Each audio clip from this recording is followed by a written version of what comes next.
there. It's near those red leaves. It's coming up underneath that red leaf branch there, just inside the woods. Hey.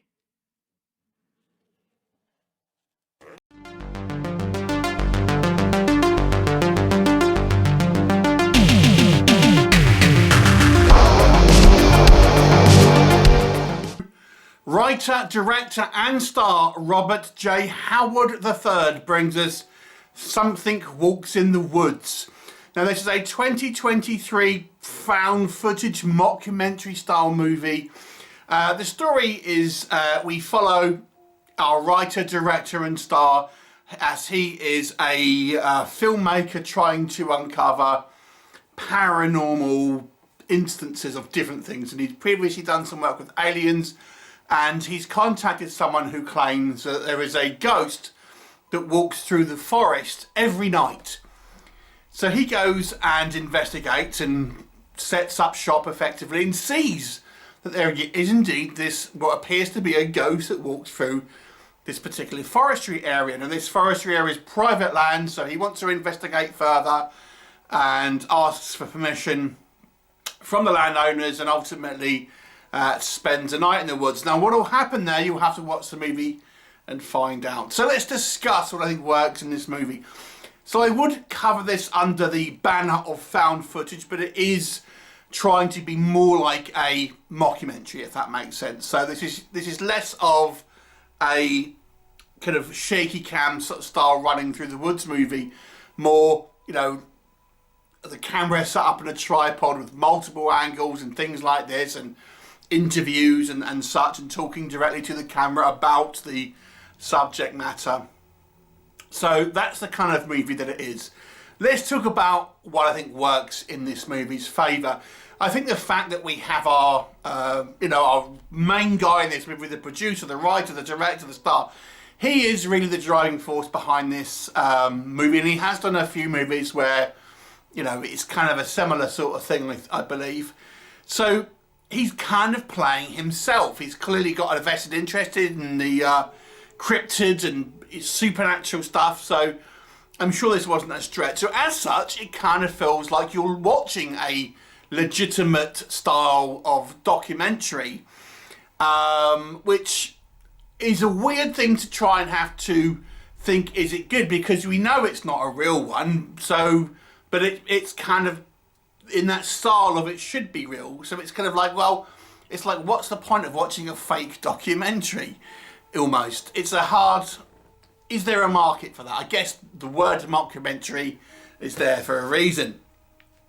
So, but it comes across as quite realistic, is ultimately what I'm kind of trying to get at here. And I think the footage when we see of the ghost kind of walking through the forest, you know, it's nothing spectacular, but I think that works in the movie's favour because it does look kind of eerie. And then we learn a lot about the kind of the history, about the area, and potential reasons why that it might be there, and the, you know, the bloody nature of that particular kind of area of land and things like that. So it's all pretty kind of interesting. There is really only one actor in this movie. We get a couple of small snippets of interviews at the beginning and at the end, but it's really carried by, you know, our writer-director, and I think he does a reasonable job. He's playing himself, so I guess it's not a stretch, but I do think it's kind of like, nonetheless, a believable character that you can kind of sort of root behind, because it feels kind of authentic to a degree.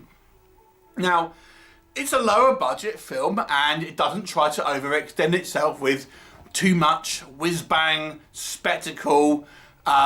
So it's working within its means, which I kind of have to say I obviously respect to a degree, and it's not trying to do anything which it clearly hasn't got the budget for, which ends up kind of looking silly or cheap, and especially with the found footage movie, that doesn't really work. So, you know, I don't even know if this kind of legend is real, it's or if it's just kind of made up for this sort of movie, but nonetheless, the setup is very interesting. Let me just kind of say that.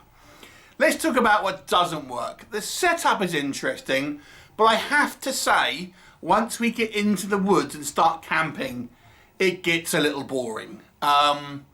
Because the bulk of the remainder of the movie is this guy procrastinating, and it's just him grumbling and complaining to the camera and just wittering on about stuff, getting distracted, going back to what he was saying, kind of like saying the same thing. It's just like, oh God, you know, it's suddenly kind of just grinds to a halt because it just feels like the movie is completely stagnating.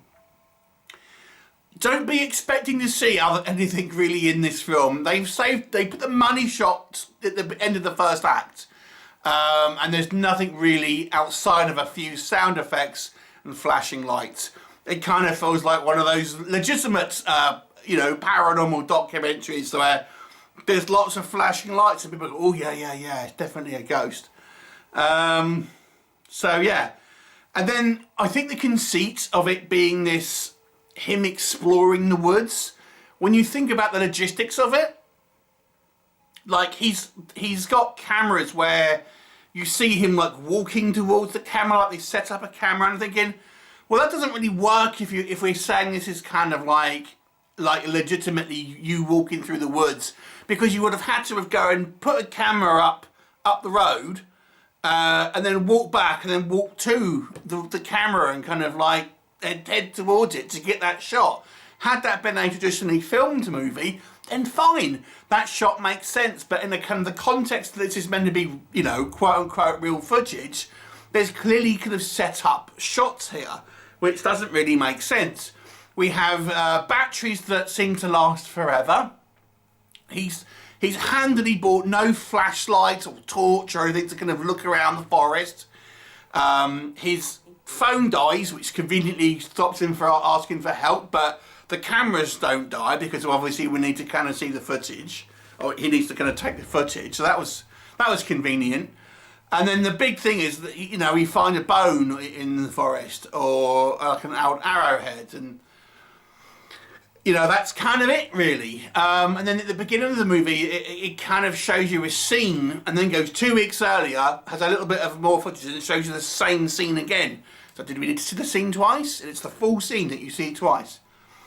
So I have to say, I think the idea here, certainly in the first half of the movie, was interesting. I was quite intrigued with the setup. Well, that sounds pretty interesting. The footage when we see this kind of figure going through the kind of the forest, you know, it's subtle, but it kind of looks legitimately creeping, but then doesn't really do anything else with it. It's just the sound effects. I'm thinking, oh, there's no animals in this forest. And it's like, according to who?